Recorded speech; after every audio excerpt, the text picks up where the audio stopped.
Welcome back to Elevation Perspective. My name is Mark, joined today with Frank Tropiano. Frank, I know we're going to try to make this a weekly segment now. Every Monday after Raw, we're going to try to break it down, talk about what's going on. How are you feeling right now, Frank? Raw was good. Raw's just been good. SmackDown Friday night was awesome. I really enjoyed SmackDown on Friday night. Yeah, no, absolutely. SmackDown, of course, the CM Punk. We'll get to that. We'll start things off with Raw today. As you said, it was really good. How do you feel right now about everything going on with Gunther and Damian Priest? Because I got to say, I am very frustrated and annoyed with how they are portraying Gunther right now, making him out to be this weak guy who's like psychologically in trouble and doesn't know if he can now. He's been booked so strong for so long, and for Damian Priest to be the one that psychologically breaks him down, I don't like it.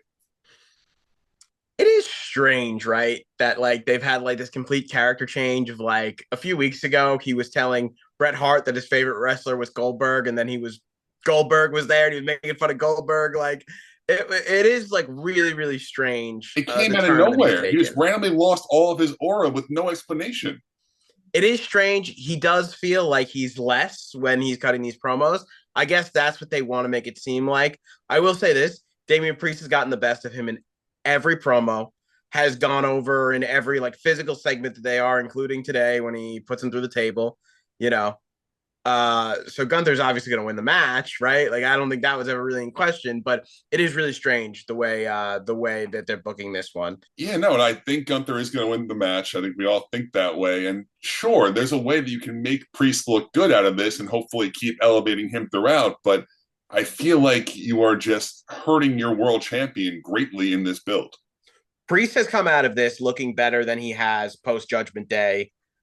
He was with Rhea. They were the Terror Twins. It was interesting, but this is the best he's looked on his own in a few months now. Or I honestly think this is the best he's looked even when he was holding the World Heavyweight Championship. We'll do our predictions later in the week, but this build has not made you believe that Priest now has a chance. You're still going with Gunther as of right now. Yeah, I'm still going with Gunther. I think there's a long term story to be played out with Gunther, but I'll tell you what, I think there was a 0% chance I had Priest winning. Now I'm at like a 5% chance. So I still think overwhelmingly Gunther, but like I guess there's a small part of me that won't be surprised if maybe they decide that they want to change things up. We talk about it all the time about them, being in places where they can't really change things up. Listen, they've put a small shred of doubt in my mind, and that's a good thing. Like we always say, it's usually very predictable. Now we're thinking maybe Priest finds a way here. But like I said, we'll do our actual predictions later in the week. Moving on here, a big announcement on Raw. We now have a women's IC title to go along with the women's US title that Nick Aldis announced on SmackDown. I like this. I think it's really good to give more women these opportunities. It seems kind of interesting timing at the same time to drop both of them. How do you feel overall about the announcement? So my initial thought was when they just dropped the women's title, I was like, all right, are they going to start with this and see how it goes? Have the women's title be on the United States Women's Championship be on both Raw and SmackDown, just like the tag team championships, because we can't have two tag team championships like the men. There's not enough women, I don't think, right?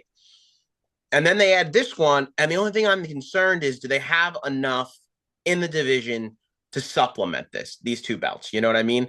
Because yes, there are plenty of candidates. You can look in that War Games match, which I'm sure we'll talk about later, right?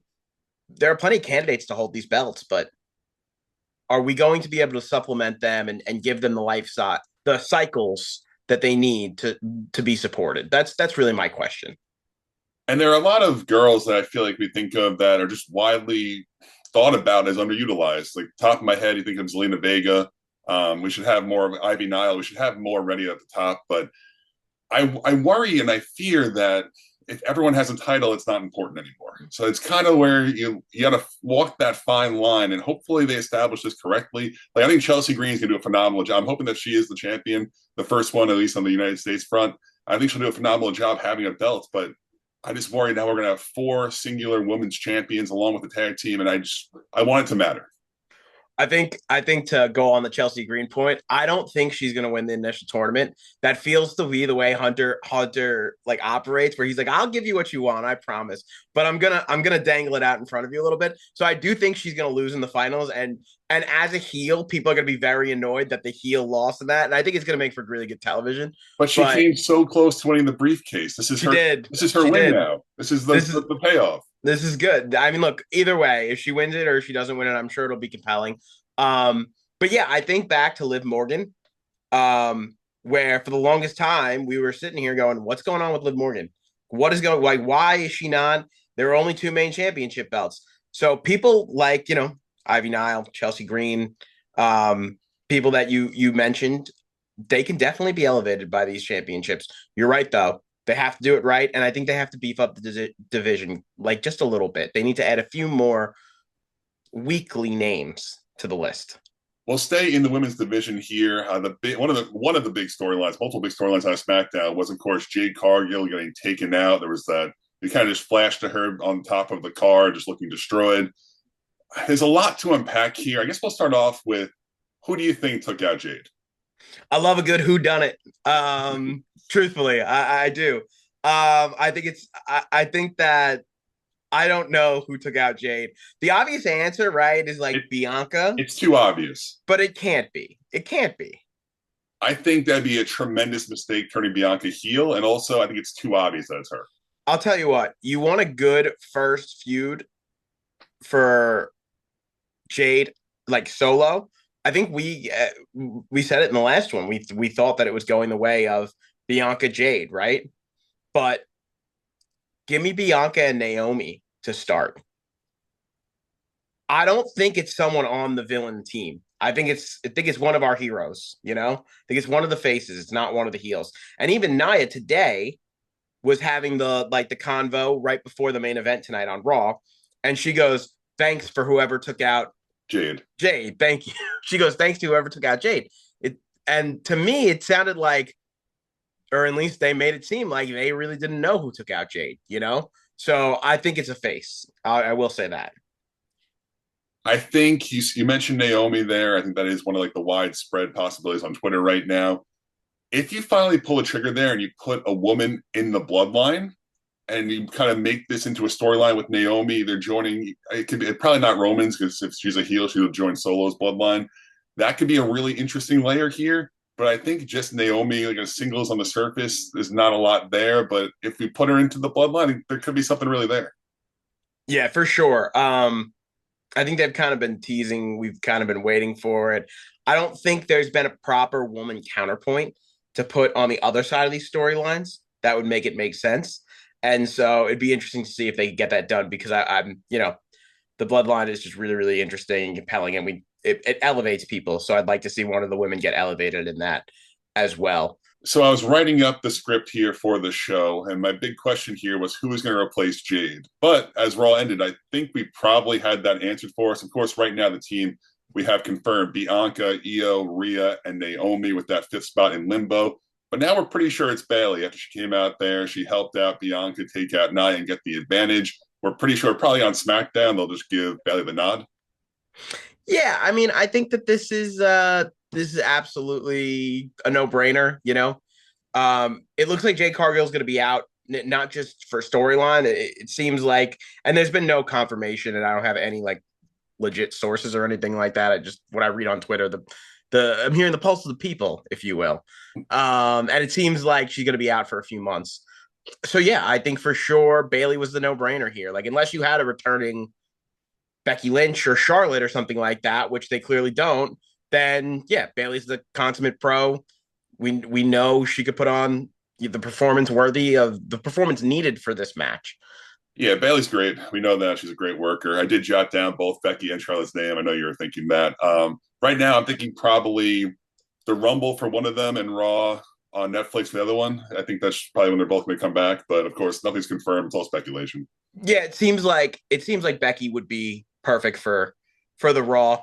You know, she can come out there, cut a promo, do like Raw things, and then the sheer impressiveness of Charlotte in the Royal Rumble, and she'll probably go for like ever too. You know what I mean?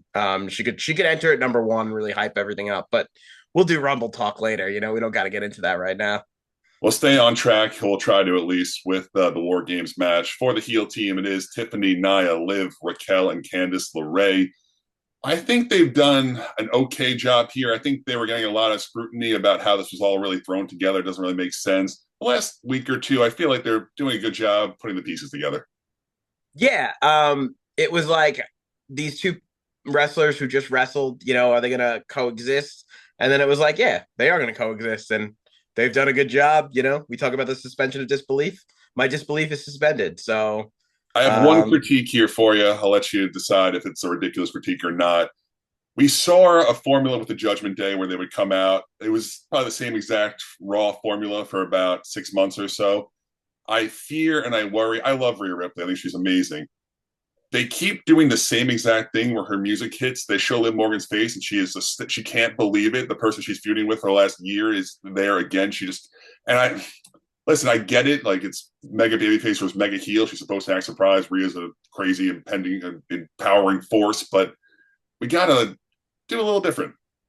I would say this: I'd much rather them close a story and take too long to do so, rather than leave us with no closing and then Liv put Rhea back on the shelf for a few weeks. So it's like like it couldn't end, and so I'm glad Rhea's here. This seems like the face team can just win this one with no issue, and Rhea can stand over Liv's dead body and just like is that the closure that she needs? The title's probably the ultimate picture for Rhea, right? Or at least that's what I've been led to believe. I don't know. Yeah, you assume like around WrestleMania season or Rumble season, that's Rhea's got to get back involved with the title picture. Hopefully, I mean, I don't know. It's hard. Like you said, Liv has the title. So how do you end this feud with Rhea just, all right, I guess I'll move on and go for the US or IC title? It's kind of weird. That pretty much covers all the big talking points from Raw. We're going to backtrack back to SmackDown now. The OG Bloodline have their fifth member as well as their wise man. Paul Heyman came back, bringing along CM Punk as the fifth member to join the Usos, Sami Zayn, and the Tribal Chief Roman Reigns. There's a lot to unpack here. Mm-hmm. Just on the surface, how do you feel about CM Punk being the fifth member? I mean, I love it. Like I'm almost to the point where I'm glad it.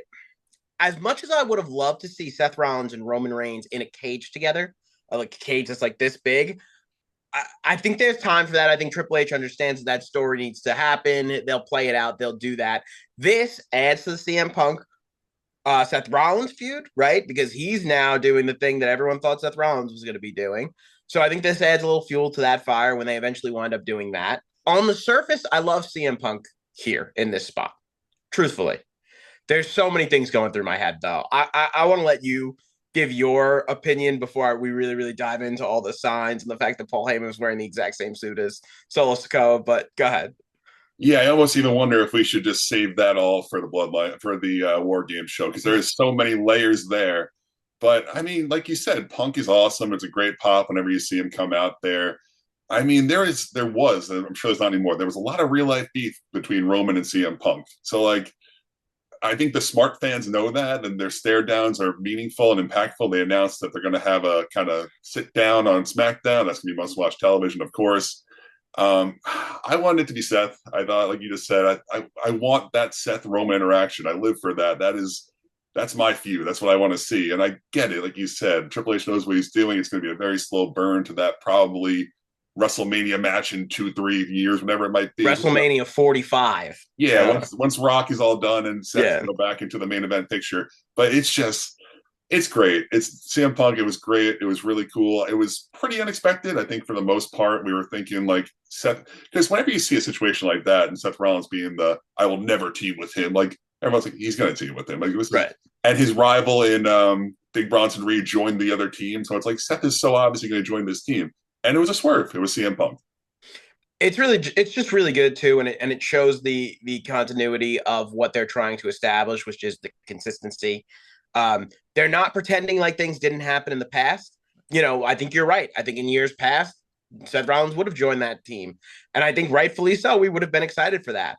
But now it's not. Seth Rollins is not teaming up with Roman Reigns again until this story is furthered even further. So it's good. I love the fact that they did this. We'll get the Seth Roman stuff down the line. We'll get the Punk Seth stuff down the line, and every single combination of things that need to happen.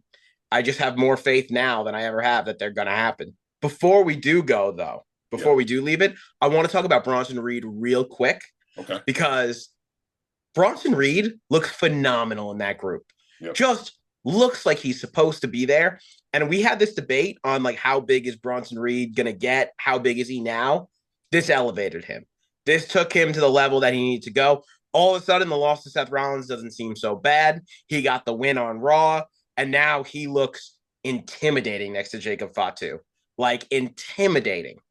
And I agree with you. And I think he looks like Jacob's equal. I think the two of them look equal behind Solo. Like, wow, they're both legit. My concern is, does he revert back to what he was on Raw right after War Games? Or does he?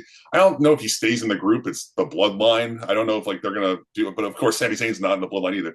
But I think that'd be great if he did stay there and kind of been like an upper mid card lackey with Solo. But I don't know. I think, and again, I don't want to get into like predictions or too much stuff like that. If that bloodline were to win, the new bloodline, I think it's as compelling as they need it to be for him to stay in that group, stick around for a little while. I think he can only be brought up by the fact that he is in the main feud, outside of maybe whatever Cody's doing, even sometimes alongside with whatever Cody's doing. All right, Frank, one final topic here before we send things off. WWE Saturday Night Main Event is returning. It's at the Coliseum. We actually might go. Nassau Coliseum on Long Island. Kevin Owens versus Cody Rhodes is the now announced main event. Of course, that's been the big feud going on SmackDown. I just want to ask you this very simple question. Is there any chance Kevin Owens wins this match? Yes. I'm going to say yes. I'm going to Really? say Kevin has a chance. I think conventional wisdom is that Cody's going to retain after a hard fought something.